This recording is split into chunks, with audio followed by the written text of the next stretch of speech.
Wiilkii garashada.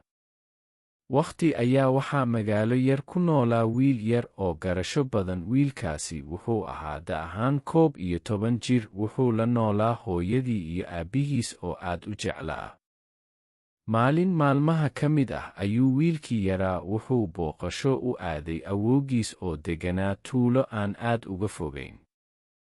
Haddii awowgiis maalmo la joogay ayuu maalin wuxuu ku yidhi, "Awow, waxaan doonayaa markaan weynaado inaad noqdo mid yeesha horumar oo aan gaadho heer aad u sarreeya awow ma ii sheegi kartaa sida aan ku gaadhi karo?" Awowgii ayaa ku farxay garashada iyo fikirka wacan wiilka yar ayaa inta uu madaxa u salaaxay ku yidhi, "Haa awow, waan kuu sheegi karaa."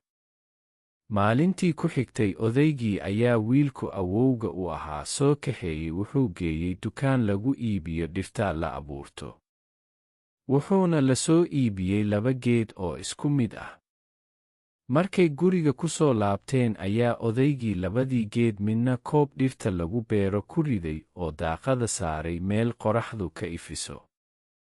Geedkii labaadna wuxuu ku beeray meel dibadda oo guriga waxooga u jirta. Markuu dhammeeyey ayuu wuxuu wiilkii yaraa weydiiyey, "Labada geed kee baad moodaysaa inuu weynaanayo oo si wacan u baxayo?" Wiilkii yaraa cabbaar buu fekeray. Wuxuu yidhi, "Awow, ka gudaha ku jira waayo wuxuu yaalaa meel dugsi ah, nabadgelyo leh, aan dabayl iyo duufaan iyo dad midna wax yeelaynin. Xitaa xawayaan iyo cayayaan midna arki maayaan. Balse kan dibadda yaalaa intaas oo dhib ah buu mari, wayba adag tahay siduu ku koro." Odaygii intuu dhoola caddeeyey ayuu ku yidhi, "Bal waan arki doonaa." Muddo dhowr sano ah wiilkii iyo awowgiis isma arkin. Maalin dambe oo dhowrkaa sano kadib ah ayuu wiilkii haddana mar kale awowgii soo booqday. Cabbaar markii wada joogeen ayuu wiilkii ku yidhi, "Awow, hadda ka hor su'aal aan ku weydiiyey oo aadan iiga jawaabin baan rabaa inaad iiga jawaabto." Odaygii haddana isagoo dhoola caddaynaya ayuu ku yidhi, "Ma xusuusataa 2dii geed aan abuurnay? Inakeen aan eegno halka ay kala joogaa." Maanta kii ay daaqadda saareen ayay ka bilaabeen waxoogaa ayuu koray. Wuu caafimaad qabaa, weli dugsigiisii buu yaal, laakiin wax badan iskama beddelin.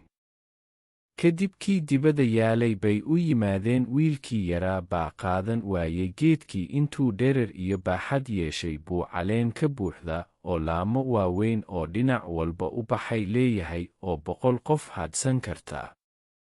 Odaygii ayaa wiilkii uu awowga u ahaa ku yidhi, "Labada geed hadda kee baa guulaystay?" Wiilkii ayaa yidhi, "Kan dibadda, balse see bay ku dhacday? Isagaaba dabayl iyo dhib iyo rafaadba marayay." Odaygii intuu dhoole caddeeyey ayuu ku yidhi, "Wiilkaygiiyow, casharka aan rabay inaad barato waa kaa geedka dibadda joogay." Maadaama uu intaas oo xaaladood iyo dhibaato la dagaalamayay, waxay ka dhigeen mid leh adkaysi oo iska caabin kara xaalad kasta oo soo wajahda. Sidaa darteed, wax hor istaagi karaa ma jiraan inuu gaadho meeshuu doono. Horumarkuna waa la mid haddaadan ka cararin wax kasta oo ku soo food saara nolosha oo aad kala hortagto adkaysi, geesimo, dadaal iyo samir oo aadan ogolaan inay waxba kaa hor istaagin waxaad rabto. Sida geedkaas ayaad noqonaysaa oo meeshaad doontaad gaadhi. Sheekadan waxaan ka baranaynaa in aan horumar lagu gaadhin inaad xaydaabkaaga aad ku jirto. Sidaa darteed, haddaad doonayso inaad nolosha heer ka gaadho, waa inaad ogolaato inaad dhibka iyo rafaadka si geesimo leh uga hortagto oo aad barto naftaada adkaysiga, dulqaashada, iyo inaadan marna quusan. Si kasta oo xaalku u adkaadona aad dadaalkaaga sii laban laabto. Haddaba daawadu maxay kula tahay adiga? Bal aragtidaada noogu reeb qaybta kommentiga.